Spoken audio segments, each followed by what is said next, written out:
Moving on, so if you were on the morning crop production tour, you probably heard me already talk a little bit about salinity and energy beets. I just wanted to kind of elaborate on some of the things that we're doing with this. As I had mentioned this morning, what we're really doing is, last year when I started here at the Research Center, we started really looking into the potential of energy beets as a salt-tolerant species to use as a bioremediation crop for saline seeps and unproductive areas along the margins and in the middle of the fields, especially again around this area, which seems like there are so many of those. Later in the summer, and when visiting with the animal scientist here at the Research Center, Vern Anderson, I found that he had a very strong interest in using energy beets as well as a high-value food additive for the beef cattle. Him and I worked together this winter to put together a proposal to the Ag Product Utilization Committee with the state of North Dakota, and they were very supportive of the idea that we had. The result of that is a grant that we got looking at both the production end of growing energy beets in saline areas, as well as different methods and ways to and rations to mix in for beef cattle. What we're standing in front of here is just a very small trial that's an example of one of the things that we're looking at with the energy beet research. Off to my right over here is data planting, and so one of the first things that people ask when you say when you talk about remediating these saline areas is, well, when the heck am I going to get in to plant that? And so what we wanted to look at was different dates in which we can plant, targeted more towards the late end. Out here we actually have 3 different plantings. We have one in late May, one in early June, and then one around June 20th.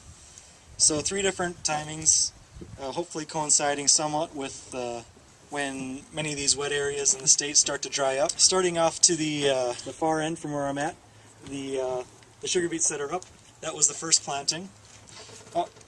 I should also mention before I move any further that this was also looking at methods of planting, meaning whether or not we're planting the sugar beets to rows or whether the sugar beets were broadcast and harrowed.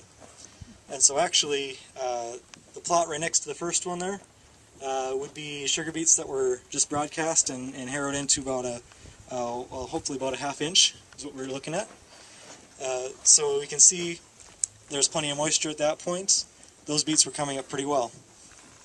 The next planting here is, it was about June 6th or 7th or so when this plot there was planted. And so it's a couple weeks ahead of the first planting, but the beets actually are pretty good at compensating for late planting, and they, if they get the right conditions, they really start to shoot out and put the leaves on. Right now the beets themselves are actually fairly small under the ground, but those leaves are just giant solar panels, and once they decide to start putting on bulk in the roots, that'll happen very quickly. Now this next plot is empty. That was a early June planting, and as mentioned here, we didn't get a single meaningful precipitation in June. And so essentially what you're seeing is shallow seeding, again broadcast, harrowed in, about a ½ inch, no moisture, no beets.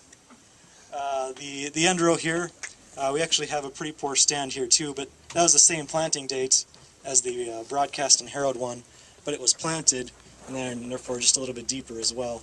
And so there was some moisture we were able to get to there. These beets, well, we'll see what happens to these. They are putting on leaves pretty fast now. Just a week ago they were pretty tiny yet, but now they're just now starting to really take off here too. So I'm hoping that we can really show some nice progression based on planting dates. Now last year we had energy beets planted again probably around June 6th to 10th, somewhere around there, and we still were able to get up to 25 tons on our saline energy beet site. So there is some hope for these trials, and like I said, we'll see what happens with this really light planting. So some of the trials that we don't have here, we actually have a saline soil research site that we use for different trials. Ezra Averly, one of your hosts this morning, he has quite a few cover crop trials as well as perennial species trials down in that area. And then, like I said, last year we started some of these sugar beet trials down there. And basically what we had found, we had sugar beets, wheat, and barley growing in that region, and the sugar beets we had in there were doing as good or better than barley, which is something that we're really excited about here, as the sugar beets have a lot of very good qualities to them other than just simply getting production on a given area of land. The sugar beets, once they're established, do a very nice job of putting down the taproot, and in a lot of these saline areas you're also dealing with compaction issues, and so the sugar beets do a good job of breaking up the compaction.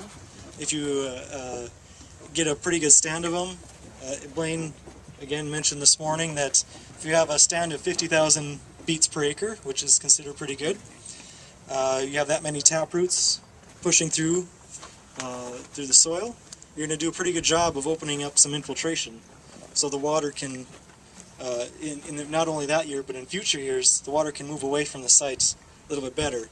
And not only that, but they'll use a fair bit of water themselves. And really the goal behind this is not to eliminate the salt with the sugar beets, but it's for the sugar beets to improve the soil so that nature can cleanse itself of the salts. That's really the goal behind that. And with the same thing in mind, growing anything on these saline sites is better than nothing.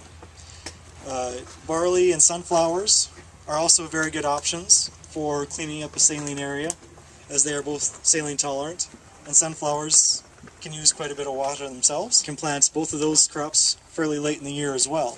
If you have areas along the ditches that keep drying up this time of year, it was crazy, I even saw some winter wheat this year that was just about ready to head out, and then when it got dry, the wheat still just kind of curled up and started dying due to the soil salinity in that area. And wheat is not a terribly salt-tolerant species either. Essentially, if you can get just something growing along those road ditches, it's really going to benefit the soil health in the years after that, whether it be something like energy beets or something like wheat, or barley or sunflowers. Any of those crops, or there are many other salt-tolerant crops. There's alfalfa and grass species as well. All of these options are really going to benefit the soil health in that area to the point where these will start to be productive regions again, because in most cases they were productive regions at one time. The last thing I wanted to mention was that as part of this growing energy beets for livestock feed as well, what we're really looking at is targeting specifically small acreage here and there that you can plant into energy beets and then harvest for feed. As if you're getting 20 tons of beets per acre, it doesn't take a lot of acres to get it to the tonnage where it will be useful for an operation. But one of the projects that we're looking at along with this, about 10 miles east of town here, we're working with a cooperator, and we have 16 acres of energy beets planted this year, where we are growing them and harvesting them, going through all the process of trucking them all over, just like you would in a larger scale, just as kind of a demonstration that energy beets will grow in this area outside of a plot scale, and that's it'll be a feasible option for a lot of people looking for something different to increase their productivity. I guess with that, I'll take any questions. 20 to 25 tons, is that fresh weight, not dry weight? That's fresh weight. Okay, and then what's the difference between an energy beet and a sugar beet? So energy beets and sugar beets are the same thing, same species. It's essentially, you're looking at different varieties within that species. The sugar beet varieties have slightly different characteristics than the energy beets.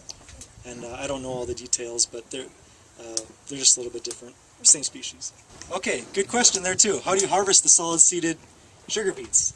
Actually, the idea there would be if a person wanted to plant the sugar beets but didn't necessarily have livestock or whatnot to use them, in which case I go back to the point where I made, it is better to plant something and have it growing than have nothing there. And so essentially it would be people wanted to plant them in order to improve the soil health and then leave them and till them up as a cover crop. Graze that? I believe you can graze it, yes. I don't know any palatability. I don't have that information or how good of a quality it is, but you can graze it, yeah. You want to provide some additional dry matter if you do graze it. Okay.